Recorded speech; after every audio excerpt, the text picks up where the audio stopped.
Hello అందరికీ, మా ఇంట్లో టొమాటో బొమ్మిడిల రెసిపీ అండి. బొమ్మిడిల చిన్నగా కట్ చేసేసుకొని వాటర్లో నానబెట్టేసుకుందాము. ఏదైనా డస్ట్ పార్టికల్స్ ఉన్నా కానీ, మట్టి ఇసుక ఏది ఉన్నా కానీ క్లీన్ అయిపోతుంది.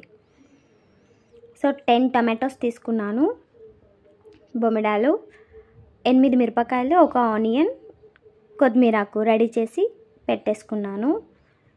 టొమాటోస్ మంచిగా స్లైస్ చేసి పెట్టేసుకుందాం. అన్నీ ఇలా రెడీ చేసి పెట్టేసుకొని ప్యాన్ పెట్టేసుకొని ఆయిల్ వేసుకొని, ఆయిల్ హీట్ అయ్యాక మిరపకాయలు ఉల్లిగడ్డలు వేసి వేయించుకుందాం.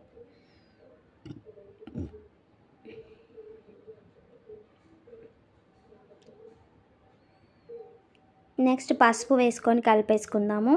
అల్లం కూడా వేసుకుందాం. నెక్స్ట్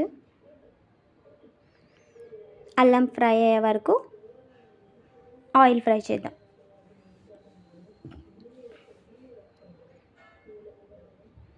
సో అల్లం ఫ్రై అయ్యాక బొమ్మిడాయిలు వేసుకుందామండి. అవి కొంచెం గట్టిగా అయ్యేంత వరకు ఫ్రై చేసుకుందాం. ఒకలాంటి స్మెల్ ఉంటుంది కదా నీసు, అది పోయేంత వరకు అల్లంలో ఫ్రై చేసుకుందాం. చాలాసేపు కాసేపు మూత పెట్టి కూడా ఫ్రై చేసుకుందాము.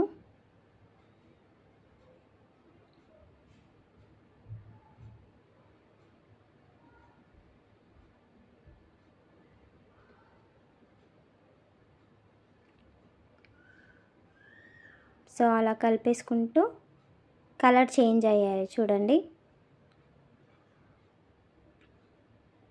సో అలా కలర్ చేంజ్ అయ్యే టైంలో టమాటోస్ అన్నీ వేసేసి సాల్ట్ వేసేసుకొని క్యాప్ పెట్టేసుకొని మగ్గనిద్దాము.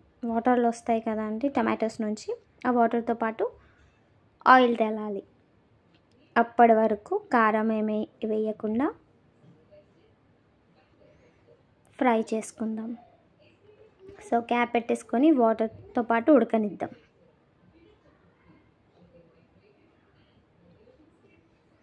సో మధ్య మధ్యలో కలుపుకుంటూ ఉండాలి. క్యాప్ పెడుతూ క్యాప్ తీస్తూ ఫ్రై చేసుకున్నాక కారం వేసుకుంటున్నాను. చాలాసేపు మనం వాటర్ ఇంకిపోయేంత వరకు టమాటా సాఫ్ట్ అయ్యాకనే కారం, ధనియాల పౌడర్ వేసుకొని ఉడకబెట్టేసుకుందాం.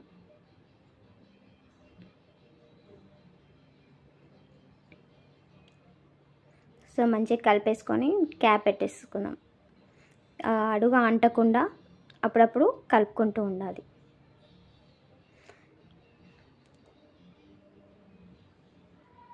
ఇట్లా టమాటో ఉండడం ఇష్టం లేకపోతే వాటర్ యాడ్ చేసుకోండి.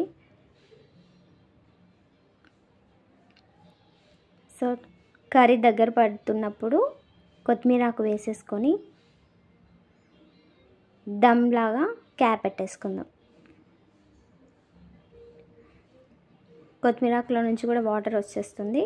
వాటితో పాటు మళ్ళీ ఒకసారి కలిపేసుకొని ఫ్రై చేసుకుందాం.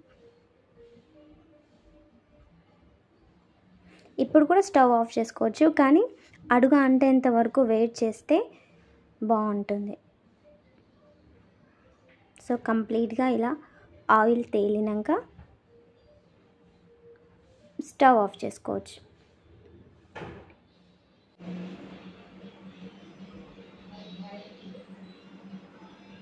సో ఇంకాసేపు నేను ఫ్రై చేసుకుంటున్నాను, ఇంకొంచెం గట్టి పడేలాగా, అడుగు కంప్లీట్గా డ్రై అయ్యేంత వరకు.